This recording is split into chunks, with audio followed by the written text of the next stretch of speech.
What's up, MMA fans on YouTube? I know I didn't do predictions for UFC 77, and I don't think that was purposely done. I just, a lot of stuff's just been transpiring for me lately, and I just didn't do the predictions. I've been away a little bit and stuff, and I just feel like this card, possibly the UFC 78 card, and depending on whether 79 they can secure Liddell, Vanderlei for that card. It's been a string of really weak cards for the UFC here, and tonight I don't think was kind of any exception really.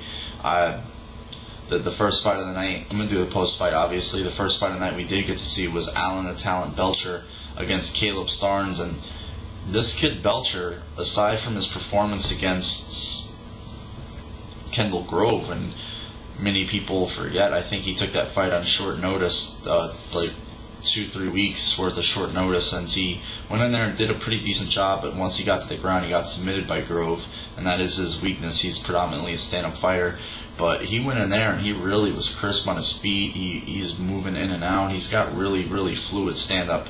There's no doubt about that, and it's just everything with his hands, with his feet. His footwork is good and throws his elbows nicely. He's just really got just incredibly synchronized stand-up, and Caleb was doing some pretty good boxing there himself, throwing the hands and throwing some pretty good straight punches. I thought Belcher was getting a little cocky there and keeping his hands down and smiling like, look dude, you're gonna get caught, you keep doing that, but nevertheless he was able to survive it, and in the course of the first round late, he pretty much like Rogan and Goldberg said, remnants of Marvin Eastman, even Fedor with the headbutt with Nogueira, just nasty split open, and inevitably the doctor got to look at it again in the second round, and he's like, I can see your skull, man. That anytime you got a cut like that, it's definitely not worth it. And I guess there was some confusion with Starnes' corner. They thought he basically gave up, and he screamed at them saying no. So it was uses some other expletives, but this kid Belcher is definitely the real deal. I think he's definitely got some. It looks like a really good fighter. So we'll see what happens with him. He definitely. There's definitely a need of infusion of contenders for the 185 division, so we'll see what happens. Now on to the next fight. We got to see Stephan Bonnar against Eric Schaefer.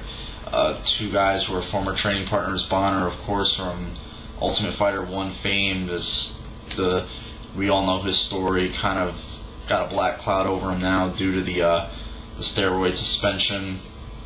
But he's refocused his training, I guess, went down to Team Couture and tried to get away from all that in and out training where he was doing a little bit of dipping and dabbing other places here and there, and decided to go to like a more secure training environment.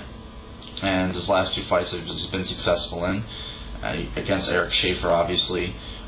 Eric is just, I believe, obviously was just he's very one-dimensional to the point where it's kind of like he only really has one way to finish you, and that's on the ground. And we've seen when he's been hit, like a lot of jiu-jitsu guys do, he kind of just like wilts, turtles up, and concedes the fight, a lot like we saw in the obviously the Michael Bisping fight, where it was a very similar situation. But in the first round it was very competitive. Bonnar really didn't impose his will too much in the stand-up. Schaefer was trying to move a lot, eventually had Bonnar in a bad position, had Bonner's back, but wasn't able to do anything with it, and Stephan ended up sweeping him, and the round was finished. But into the second, ended up going into Schaefer's guard and then posturing up and landing some pretty good blows, and I guess enough of them landed to put the idea in Schaefer's head that the fight was going out of hand and he didn't feel like getting hit anymore. And I felt like he took a few unnecessary punches until he kind of rolled over to his stomach, and then the ref finally stepped in, stopped the fight. So I don't know what you can take away from this fight for Stephan Bonnar. I don't think it's an impressive win. I don't think it's it's a good win. You can stop somebody by a stoppage, but you got to also look at the level of fighter he was fighting, and the lack thereof of what he's achieved in the UFC so far, and against he's fought. So until we see Bonner in with a guy like Houston Alexander, don't want to see him in with Forrest Griffin again. That's just my own personal opinion.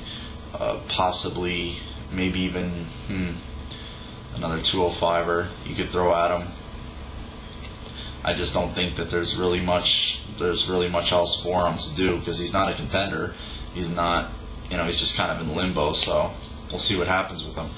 Now on to the next fight. We got to see Alvin Robinson against Jorge Gurgel, another guy who's kind of like fighting in his hometown, a la Rich Franklin, fighting Alvin Robinson, a guy who's coming off his loss against Kenny Florian, where he was pretty much dominated by Florian, and Gurgel, who pretty much is like another, he's like, to me, he's like a lot like a Pete Sell, a guy who has this really good jiu-jitsu knowledge, but just is totally enamored with going out there and just getting his face smashed every fight at the expense of the fight and the win, his self.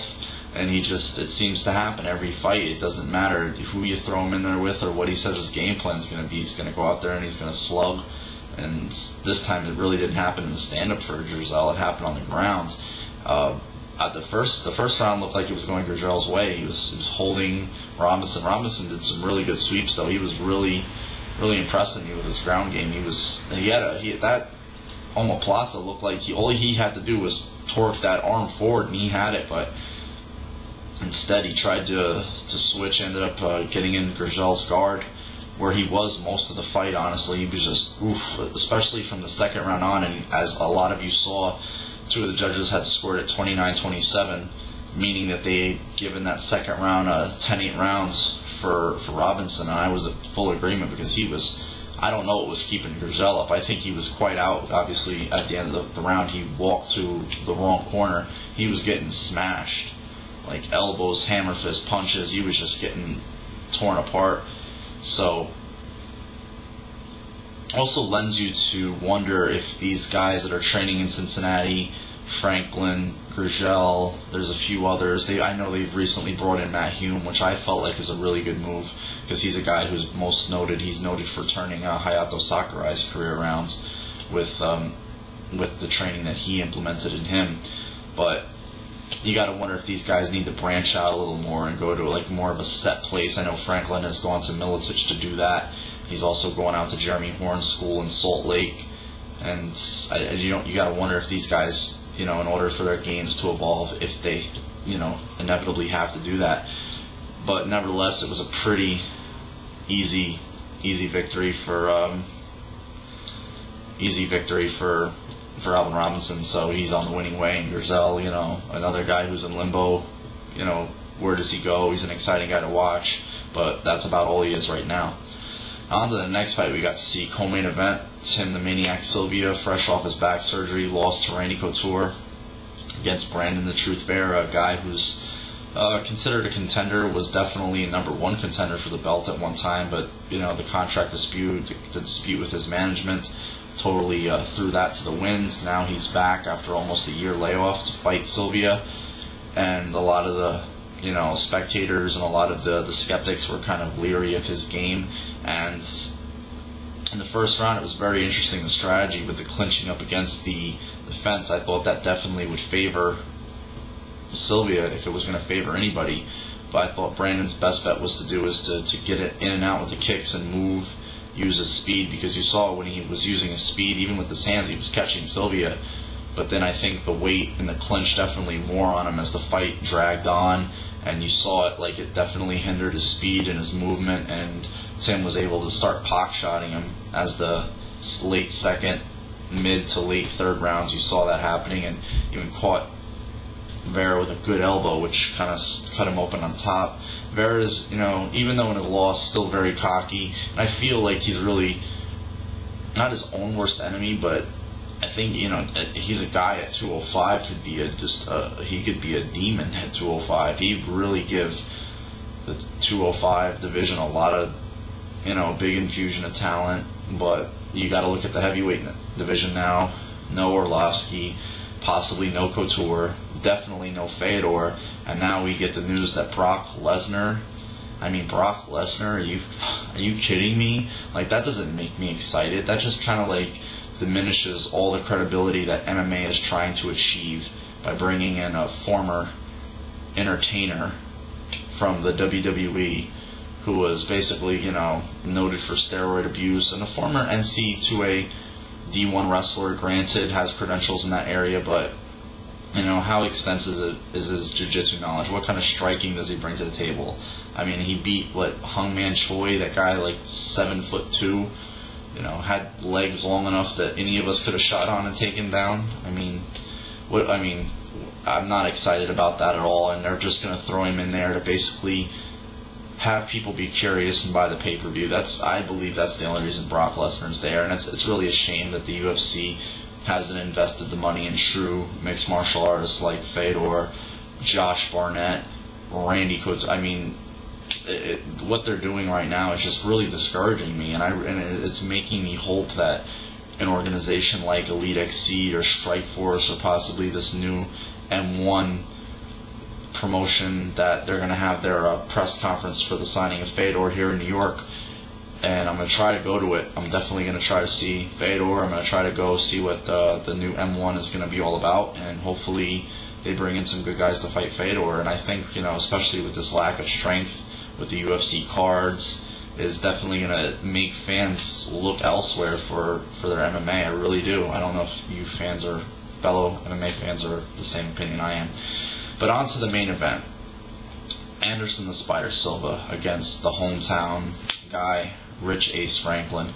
And I really felt like this fight, what Rich had to do was obviously stay out of the clinch and move and keep Anderson in a certain range and eventually, catch him, and just not get mentally sucked into the game that Anderson will play, which is, if it's just being in that clinch and knowing what happened to him before would, totally just sap him of any confidence or game plan that he had just because he's so strongly focused about getting out of the clinch. And I felt like in the first round he did a good job, really didn't incur a lot of damage, but it seemed like mid-first, as the first wore on, he really started to be, like, you saw the look in Franklin's eye. I don't know if many of you noticed it. He really just looked like a defeated guy already, even before he took the big punch at the end of the round, which pretty much knocked him out. And I was surprised McCarthy even let him go back to his corner. But it looked like a defeated guy already, just, looking up at the clock, just kind of hoping the seconds ticked off. And then, he was doing good moving in and out. I thought he hit Silva a pretty good time. I felt like if he kept that strategy, he would possibly do well. But into the second, Silva started, he's so rhythmic on his feet. It's not even funny. Definitely confused Franklin, especially with the spinning back kick. He went for a spinning back fist. I think it caught Franklin kind of grazingly, but didn't catch him flush. And then he started with the barrage of just caught Franklin on the end of some good punches, and then even threw a few knees. I think one landed, and then Franklin just kind of wilted, and I think he more mentally broke in that fight than he did physically. I really, really do. I hate to say that. He did catch some good shots, but you just saw the look in his eye. Even when he was in his corner, he definitely wasn't of the opinion that he could win the fight, and I don't think he thought he should be there. And it's kind of sad because, here's a guy that was the UFC champion. He just kind of, I don't know if he lost the faith in himself, especially against Anderson Silva. But just, I guess it's just one of those matchups. It's just not a good matchup for him. So we'll see what happens. I mean, who are they going to throw in against Anderson Silva? I know they've signed Ryo Shonen, and I know damn well that's the way they're going to market him, as a guy who's beaten Anderson Silva. So we'll see what happens. But overall, pretty average card, pretty average night of MMA. Let's see what happens with some other promotions. Let's see what kind of cards they're throwing at us and see if they can get some guys. I mean, the whole purchase of Pride by the UFC and the Fertittas has really thrown the whole axis off the MMA world. A lot of guys are in limbo, looking for. I mean, Josh Barnett hasn't fought in forever. So could you. I mean, they threw Shogun out there with a torn ACL to fight. And he hadn't fought in 8 months prior to that. It's weird. Now you wonder what Vanderlei's going to look like after the layoff ever since UFC 32.